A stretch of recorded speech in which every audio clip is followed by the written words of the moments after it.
Hi, I'm Michael Ennis, and today we're going to show you how to assemble our connector kits. This particular one's our A2A connector kit. So to begin, assemble all your tools and we'll walk you through the process. First is the actual connector kit parts. It comes pre-assembled, and just unscrew the back shell and take off the locking ring, and you'll have 3 parts. Your wire will be much longer than mine, but go ahead and start by placing the back shell onto the wire, followed by the locking ring.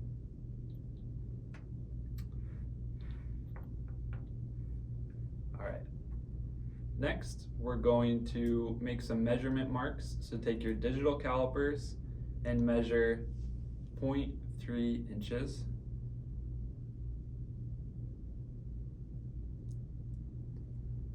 Alright, take this to a plain piece of paper and just make 2 marks at the top of the teeth.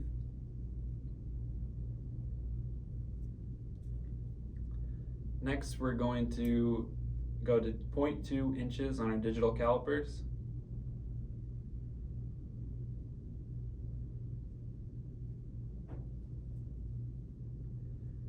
And make another mark.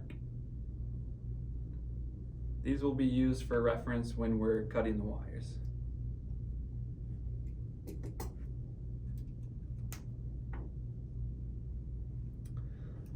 Alright, next we're going to prepare our cable.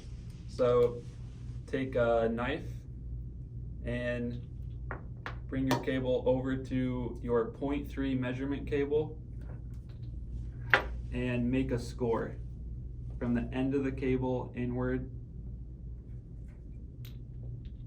Now put your knife in that score mark and then twist the wire around.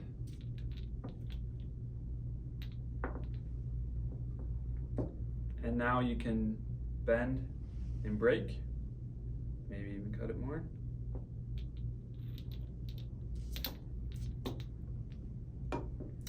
And it should just slide right off.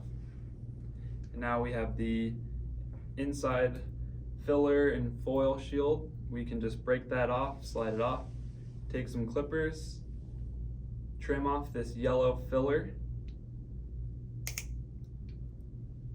and go ahead and trim out the shield wire. All we'll be left with is the red and black wire.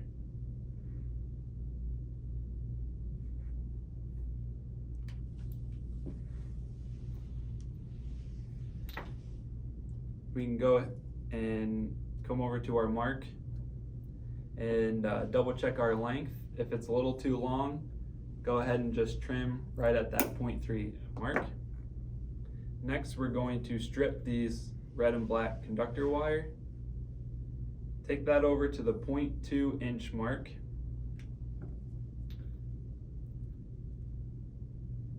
Take your wire strippers on the biggest setting, the 20 gauge wire setting.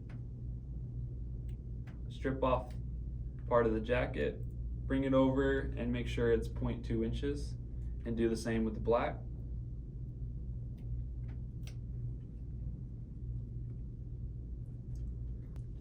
Alright, now we're ready to crimp on our contacts onto the conductor cable. So grab your CB926-1A crimp tool, and on the top there's a retaining nut and adjuster knob, and measure the space between the nut and the end of the knob with your calipers to 0.52 inches for our A2A connectors.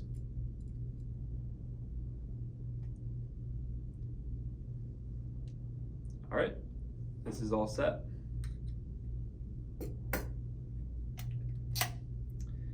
Next, get your cable, grab your contacts, look for any stray wires that could be on your conductor wires, and slide on the contact. Once it's slid on, you can now insert it into your tool and push until you feel it stop. Next, grab the tool and just press the handle and it's fully crimped. And repeat this for the black wire.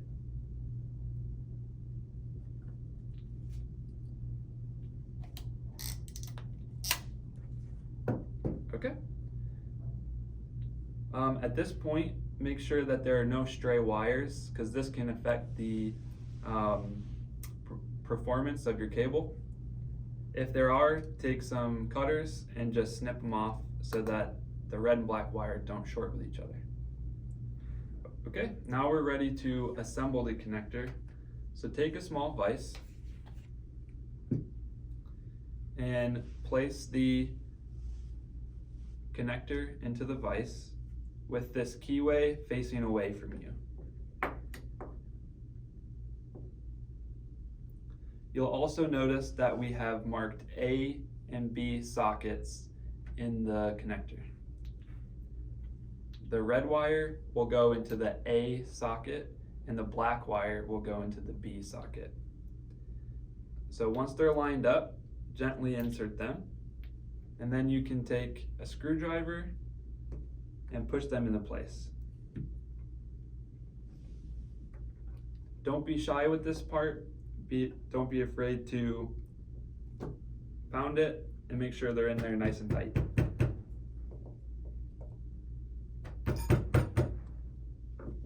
Alright, give it a good tug. A good indication that these are set is if the top is flush with the top of the connector. Alright, you can take that out of your vise. Now we can slide down the locking ring previously installed and slide down the back shell and screw it all the way down onto the back of the connector. Alright, now we're ready to epoxy our connector kit. So go ahead and grab your MH109 3D epoxy kit. Go ahead and tear it open and pull out the part A and part B. There's also instructions that will help you mix this.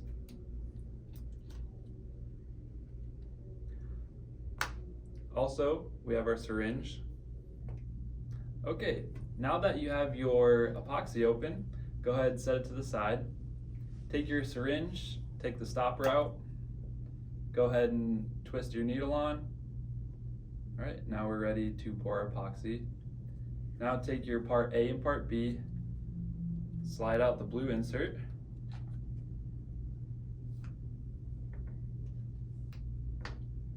and thoroughly mix them together. All right, make sure you thoroughly mix part A and part B so that it cures properly.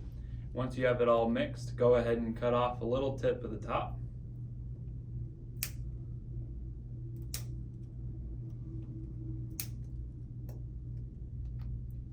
And pour it into your syringe.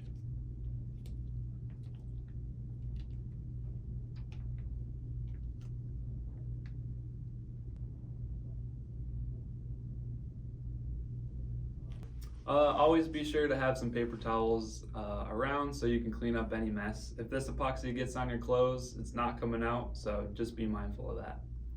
All right, now you can take your stopper, put it into your connector, hold everything upright, and press to release any extra air that could be in.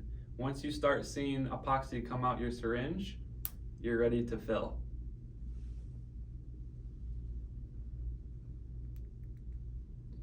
Okay.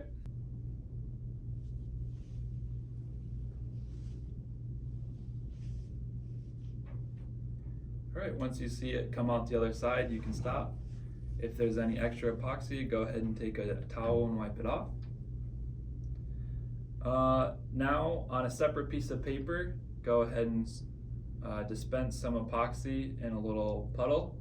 This can be used as your control to make sure that the epoxy cures. If this is cured, then the epoxy inside the connector is cured. Next, take some tape, put it on the connector, take it out, and make sure to hang this right side up so that all the epoxy won't fall out the back of the top. And let it cure for 3 to 4 hours at room temperature, and you'll be able to use this.